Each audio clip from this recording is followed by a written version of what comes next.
2020 on demand. This session was previously recorded for the NYLA 2020 virtual conference. It is available to you through December 31st, 2020.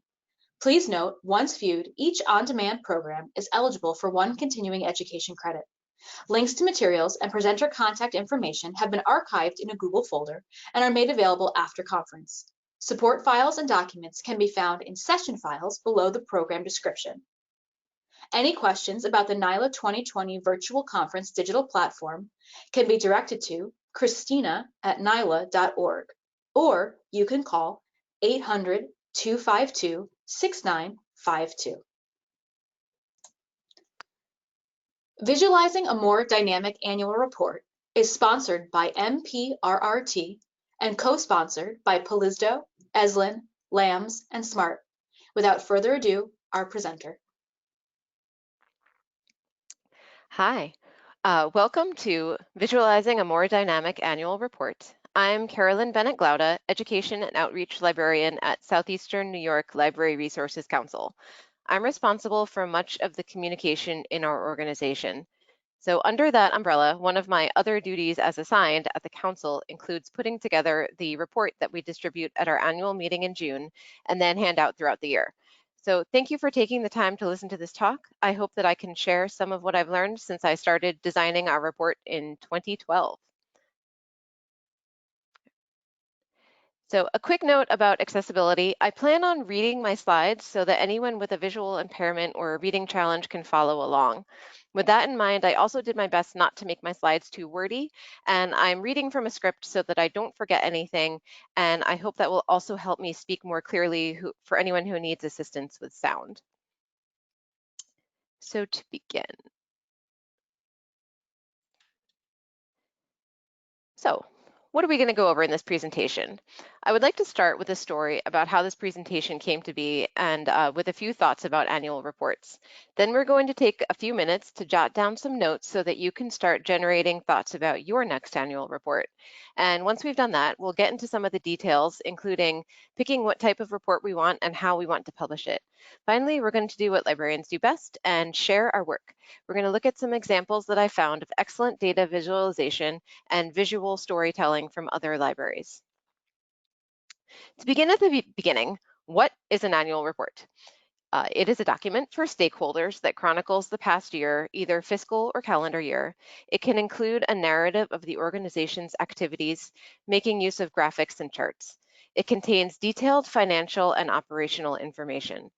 I would also like to make a distinction at this time. I'm not talking about the annual reports that you might need to submit to the Division of Library Development in New York State.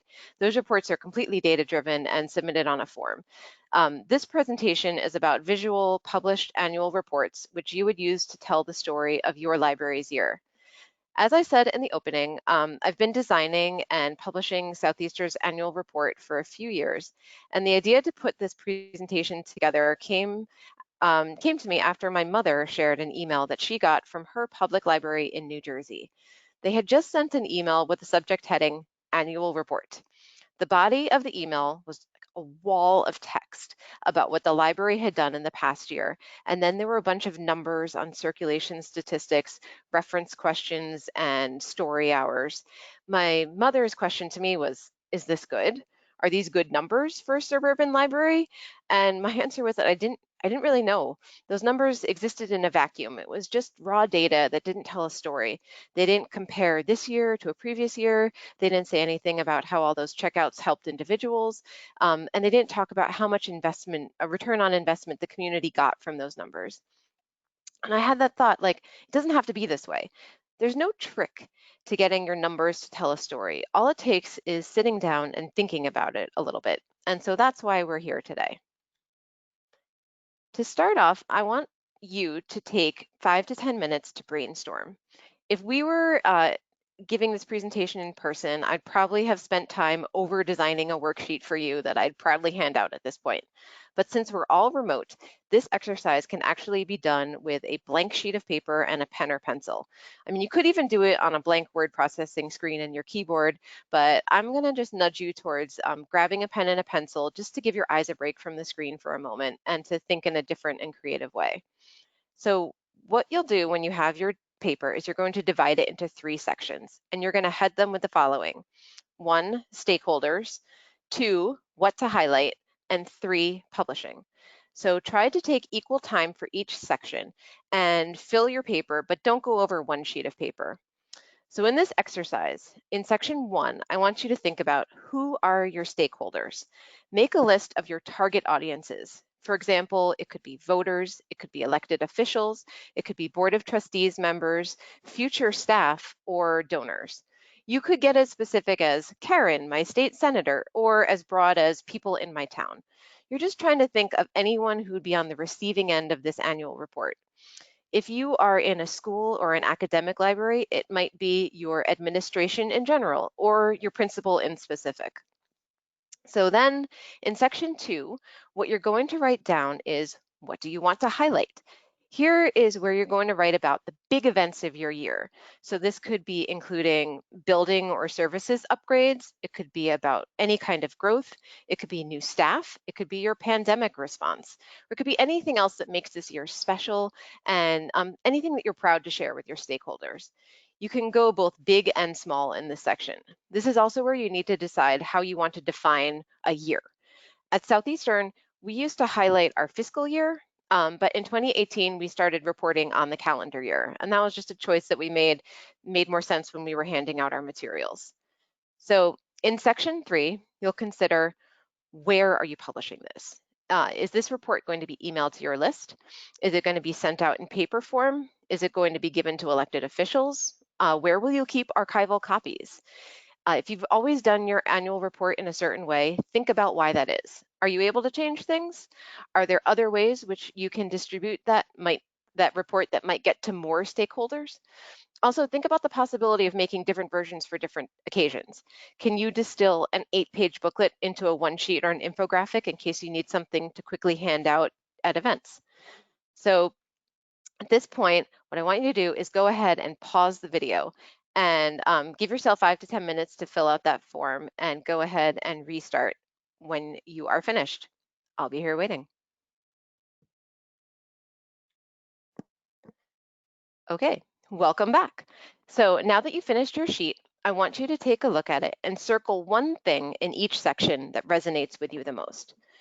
For the purpose of this presentation, you're going to keep in mind just like one stakeholder, one big event, and one form of publishing. When you get to the actual final product, you'll be able to expand from those starting points. So looking at the moment, service, or event from your year that you want to highlight, I want to encourage you to think about what things are worth rather than what things cost. The famous example for a mistake that we often make in putting together annual reports is the lopsided pie chart that includes salaries. For instance, it is relatively easy to use Excel to make a chart showing the distribution of your funds. But in almost every instance, you're going to get a chart with a huge chunk representing salaries and benefits and a huge chunk representing building expenses. But what story does that tell? It might indicate that people cost a lot more than books. But in the eyes of a cynical taxpayer, it might represent that the library is paying the staff too much. So a pie chart like that leaves too much to the interpretation of the viewer, and it doesn't really convey value. It's simply a breakdown of where your expenses went. So look at the things that you're thinking about highlighting. And now I want you to think in terms of the stakeholder that you chose. Can you find a way to make your data tell a story by remembering what your audience cares about the most? How did you change a life? Specifically, how does the event that you chose to highlight impact the life of the person that you chose? So this is going to be the way that you visualize that data point. And another thing to mention here is that great annual reports come from great years. So what's your best work? You know, there's only so much that you can spin a bad year, but if you're doing the work and you're proud of what you produced, that will shine through in your report. As things happen during your year, one thing you might want to do is keep track of them in a folder so that you have something to reflect back on when it's time to create this document. It might also help you to keep motivated to remember what you did when you hit low points. I know that this year, many of us are going to feel like we're looking into a void as we work through the service and budget cuts. So that might call for a new tactic when you come to next year's annual report. But for now, Just do your best to keep track of your wins and your successes. And if you do good work, you'll have good work to report back on. So finally, as you start thinking about how to set up your report, I want you to find your best images, and I want you to keep it simple. Again, if you create a folder ahead of time, you can start dropping images into it as the year progresses, and you don't have to scramble when it's time to create your report. It will also serve as a reminder to take those photos. That being said, I honestly don't know what we're going to do for the 2020 annual report. It's pretty much going to look like a bunch of Zoom meeting rooms, but stay tuned, we'll think of something. Okay, so next up, now that you have an idea of what you want to highlight and how you might want to say it, and how you might want to frame things that will make sense to your stakeholders, you're going to want to make some decisions about how you will publish. So one, are you going to have it be online or print? Or are you going to do a hybrid? This year, because we had to cancel our annual meeting, we didn't make a published annual report. We printed it entirely online, but I'm guessing by the time, if we ever get to see people in person again, we are going to need something to hand them. So I'm going to have to find a way to turn my online annual report into a printed version, and vice versa. We used to only have a printed version, but then we needed something to put up on our website and we needed something to email out. So we made a kind of hybrid model, and I made a scaled down version that I could hand out quickly at events. And that's the other thing, speaking of scaled down, how big do you want to go?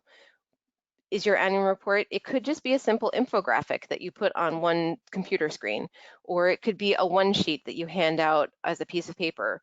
You could do a multi-page folded document, or you could even go so far as to make a printed booklet. And now I want you to think about, what data do you need? Can you get any of that information from your coworkers? One of the processes that we go through here at Southeastern is that we ask everyone on staff for their best stories from the year. Some of it is things that I knew about, services that we talk about all the time, but sometimes we get information that I didn't know about. So getting other people's perspectives on how the year went is so helpful for me to keep the report balanced. I've also found that some departments more easily lend themselves to visual reporting than others, so it's always great to talk to my coworkers who might give me an idea of where I can turn something into a chart or a graph that I hadn't thought of before. And finally, the last thing to think about and make a note of is, what software you're going to use. Now, you don't have to decide that now, because I'm going to go over that in depth in an upcoming slide. Okay, so my favorite thing, when in doubt, copy, paste, copy, paste, copy, paste. If you are not artistically inclined and you don't know where to begin, I advise that starting off with other people's ideas is just the best way forward. There's a fine line between inspiration and stealing, but we are in the library profession and we're known for our willingness to share. So it's likely that if you get stuck, you can ask for help. You can take a look at other people's works, and it's not unknown to just email the person and find out how they did it and see if you can borrow their ideas. Or just look around and see what strikes your fancy and pull ideas from here and there. In this next section, what I'm going to do is I am going to show you some examples of reports that I like, and some places that I go to when I need ideas beyond, a Google search for best annual reports, which is, to be absolutely clear, I often Google search best annual reports when I'm stuck. It's not unknown. It actually helps a lot. So in putting together this presentation, I came across two sites that were instrumental in helping me get my thoughts together. And I want to make sure that I give them credit and point you in that direction for future reference. They're Library Girl's list of annual reports and Librarian Design Share. So Library Girl, I'm sure many of you know her, is Jennifer Lagarde, a school librarian and educator in Olympia, Washington, with a ton of content out in library world. She compiled an impressive list of over 100 annual reports from school libraries, and she put it in a Google Sheet. And that is way more than I can show you in one presentation, but I will point you in the direction of her list. And my other favorite source is Librarian Design Share, which is a website where librarians share their marketing materials and other designs.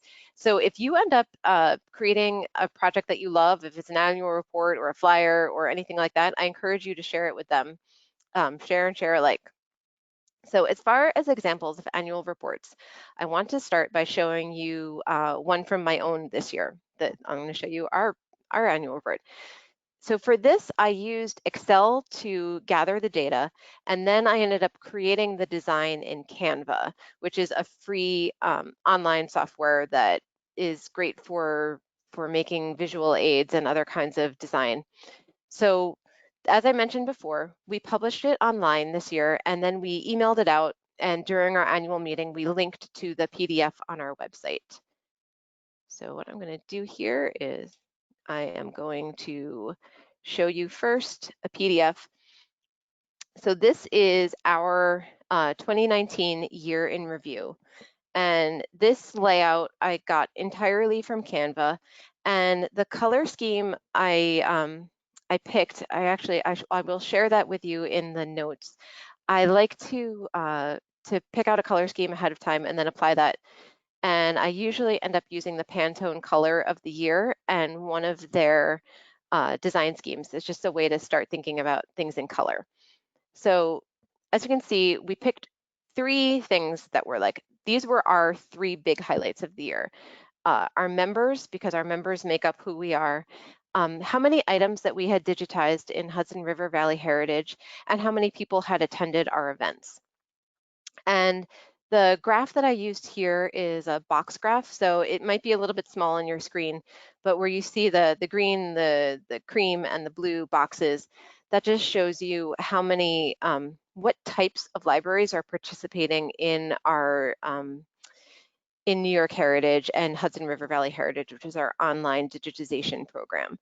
So it shows you that we've got a lot of publics, we've got a lot of cultural heritage organizations and a few academics, and then 1 hospital library and special and school libraries. So that's our front page. And then moving on, I grabbed some of our best pictures of the year, and we had a quick note from the director. And then we made a list of all of our member benefits and put this in a way that was like bullet points without the bullets.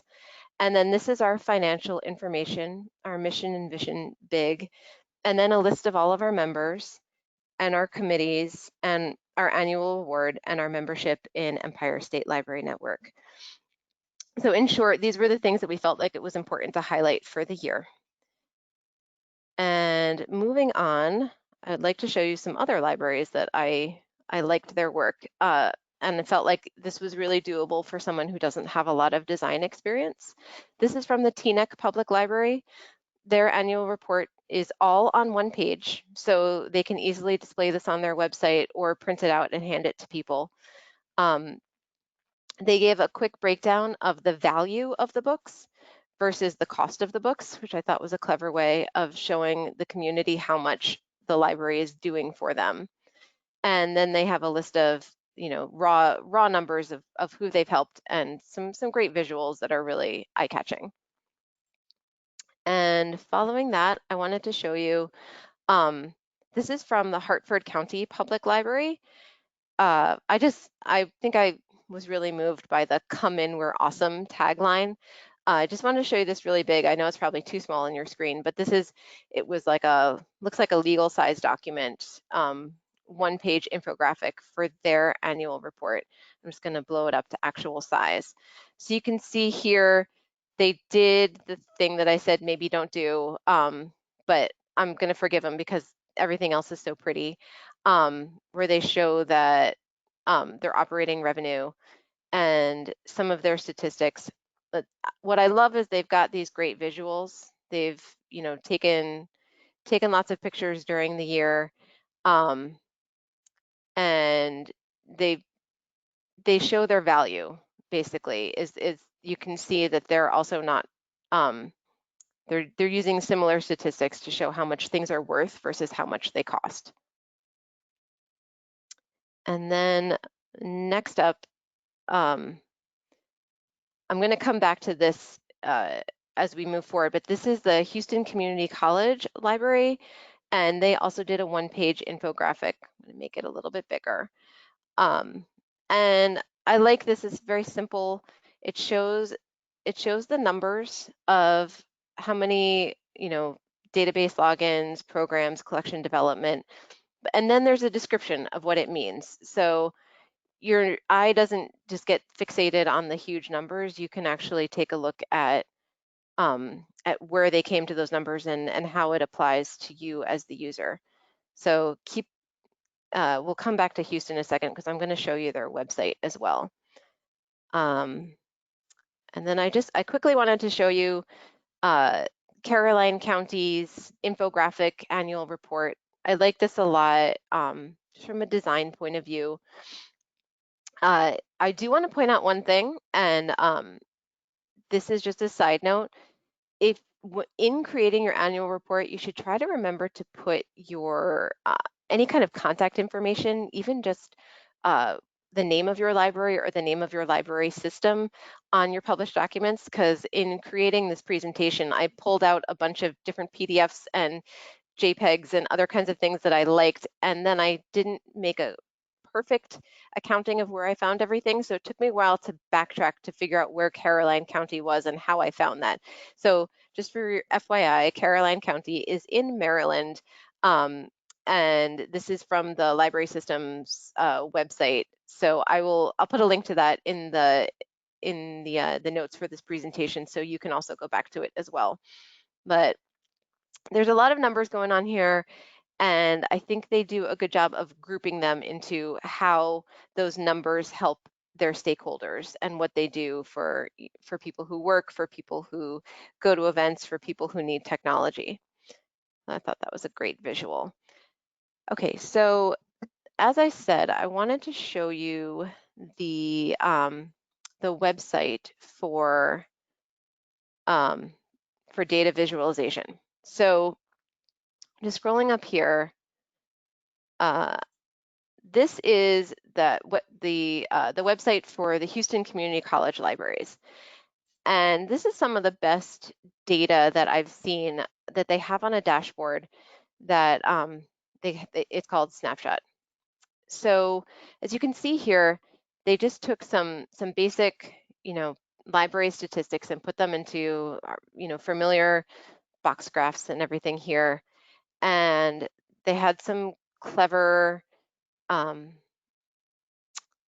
charts here with the circles with the materials in their collection, and then places where people had visited, I'm guessing on their website. And then I liked this chart the most. This was the collection growth over time. So they're showing you between 2010 and 2020 how many of the different kinds of materials. So a chart like this shows you not just raw numbers of how much is in a collection, but like what types of materials they are, and what gets more and less popular over time. So after spending some time looking at their website, I got really curious, and these are all from a website called Tableau Public, and I'll show you that in just a second, where you can make your own visualizations out of your raw data. So what types of visualizations are available to you? I put a link to this in the presentation. These are like the most common versions of charts and graphs that you can use if you're feeling like you want to get a little bit creative. So you've got everything from arc diagrams to word clouds, and sometimes it's a matter of where your data might go and what makes the most sense for you. And sometimes it's just a matter of what's going to look the prettiest. But you don't have to just do the simple pie chart or the simple bar chart. There's a lot more available to you. All right, so as you can see here, I grabbed that from that website, the data visualization catalog, just a little example of all the different kinds of charts that you might find.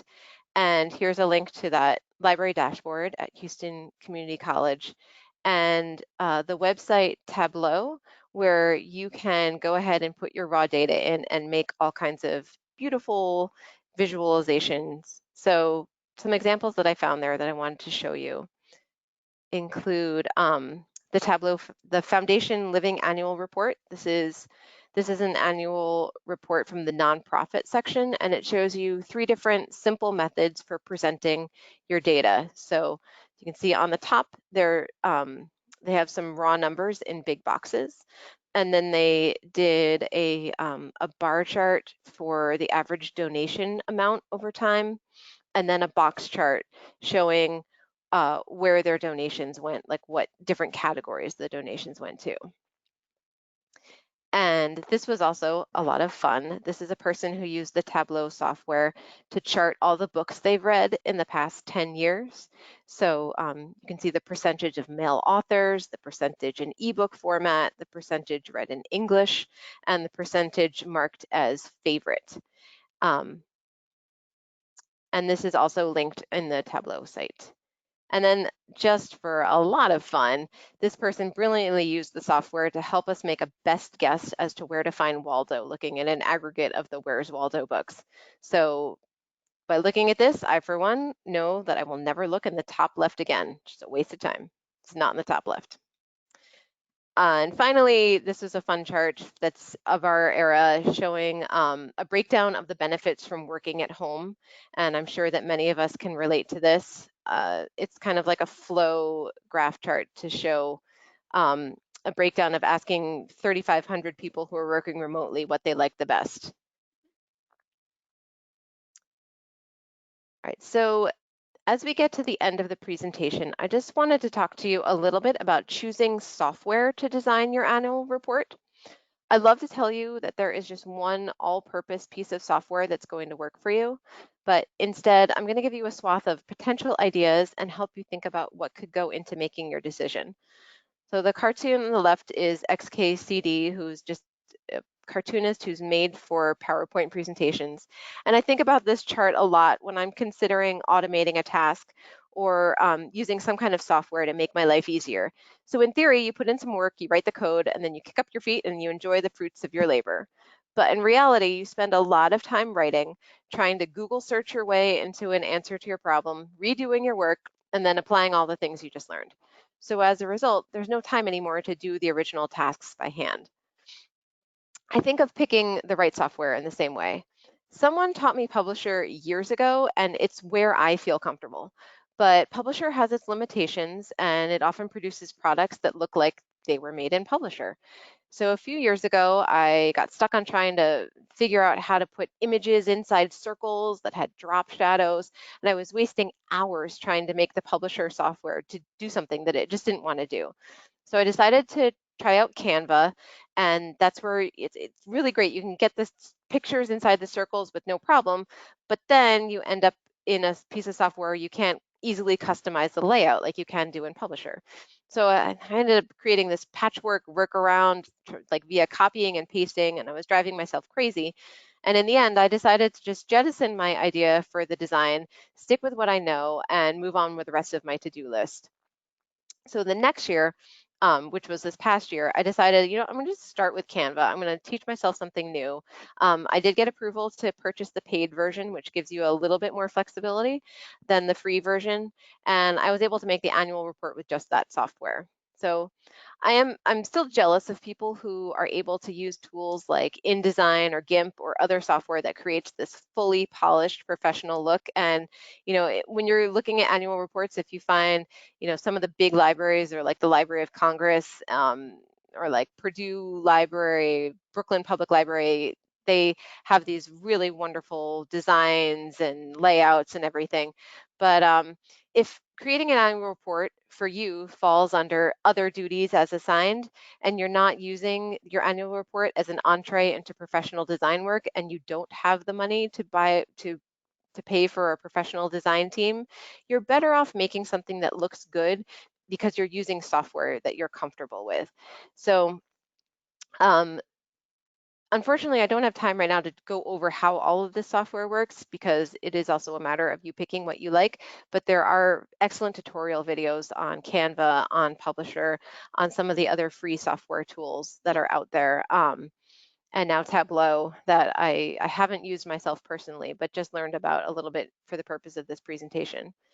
I also just wanted to make note that this XKCD cartoon, I was trying to find the alt text for it so that I could let you all know what it said. And the alt text for this is automation comes from the roots of auto, meaning self, and mating, meaning screwing. So you don't always need to automate everything. Sometimes it's better to do things by hand. But that's pretty much my presentation.